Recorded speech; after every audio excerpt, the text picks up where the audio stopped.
নমস্কাৰ বন্ধু-বান্ধৱীসকল, আজি মই আপোনালোকলৈ আন এটা সুস্বাদু ৰেচিপি লৈ আহিছোঁ। সেয়া হৈছে ভেদাইলতাৰ বৰ বা ভেদাইলতাৰ পকৰা। ভেদাইলতাৰ পকৰা বনাবলৈ এইখিনি ভেদাইলতাৰ পাত লৈ লৈছোঁ।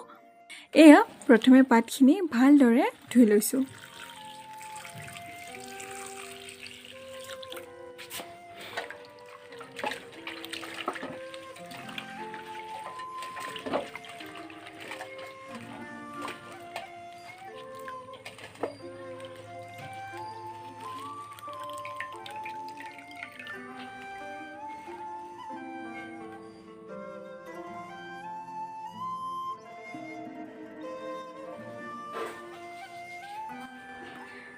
লগতে মই লৈছোঁ মচুৰ দাইল। দাইলখিনি মই 1 ঘণ্টাৰ আগতেই পানীত ভিজাই ৰাখিছিলোঁ আৰু এতিয়া এয়া লৈ লৈছোঁ। এতিয়া ব্লেণ্ডিং জাৰ এটাত ভেদাইলতাৰ পাতখিনি দি দিছোঁ আৰু এইখিনি এতিয়া পিচি ল'ম।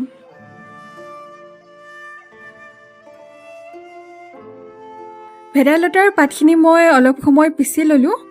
এইখিনি চাওক এনেকুৱা হৈছে, সম্পূৰ্ণ পিছা হোৱা নাই। এতিয়া মই ইয়াতে অলপমান পানী দি আটাইখিনি ভালদৰে মিলাই দিছোঁ।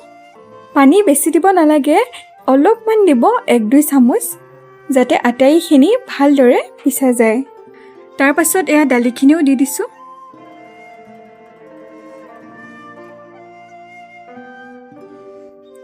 আৰু লগতে এয়া দিছোঁ এটা পিঁয়াজ,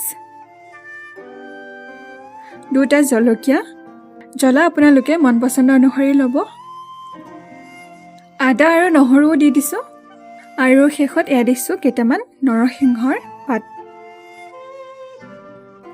এতিয়া ঢাকনিখন বন্ধ কৰি এইখিনি ভালদৰে পিচি ল'ম।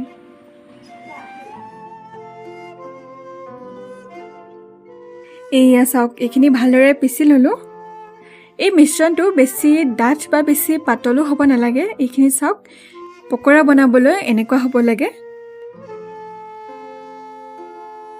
এতিয়া সোৱাদমতে নিমখ দি আটাইখিনি ভালদৰে মিহলাই দিছোঁ।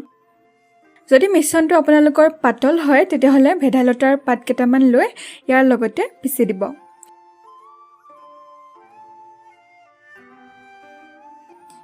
এইখিনি ভালদৰে মিহলাই ল'লোঁ। এতিয়া গেছৰ ফ্লেম অন কৰি কেৰাহী এটা গৰম হ'বলৈ দিছোঁ আৰু ইয়াতে এতিয়া মিঠাতেল অলপমান দি দিছোঁ। তেল বেছি দিব নালাগে, তেল কমাই দিব। তেল বেছি হ'লে পকৰাকেইটা ভাঙি যাব, গতিকে মই ইমানখিনিয়ে তেল দিছোঁ। এতিয়া অলপ অলপকৈ মিশ্ৰণ এনেকৈ তেলত দি দিছোঁ।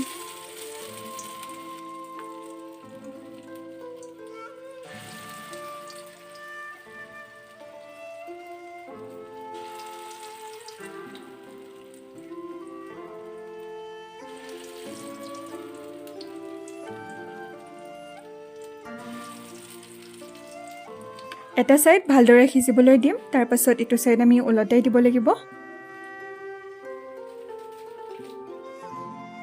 এটা ছাইড ভালদৰে সিজাৰ পাছত মই ইটো ছাইড ওলটাই দিছোঁ।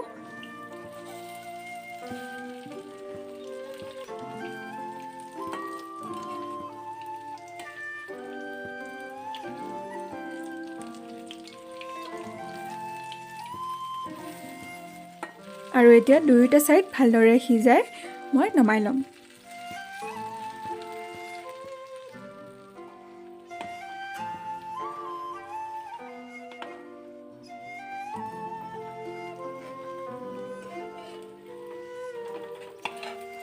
দুয়োটা ছাইড ভালদৰে সিজাত মই এতিয়া পকৰাখিনি নমাই লৈছোঁ।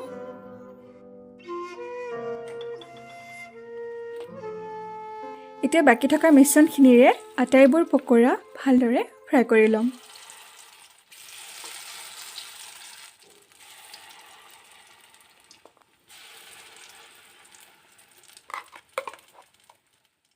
এয়া আমাৰ ভেদাইলতাৰ পকৰা তৈয়াৰ। আপোনালোকেও এইদৰে ভেদাইলতাৰ পকৰা বনাই খাব। আশা কৰোঁ আপোনালোকে নিশ্চয় ভাল পাব। পুনৰ নতুন এটা সহজ আৰু ইণ্টাৰেষ্টিং ৰেচিপিৰ সৈতে আপোনালোকক লগ পাম। আজিলৈ আহিছোঁ, ধন্যবাদ।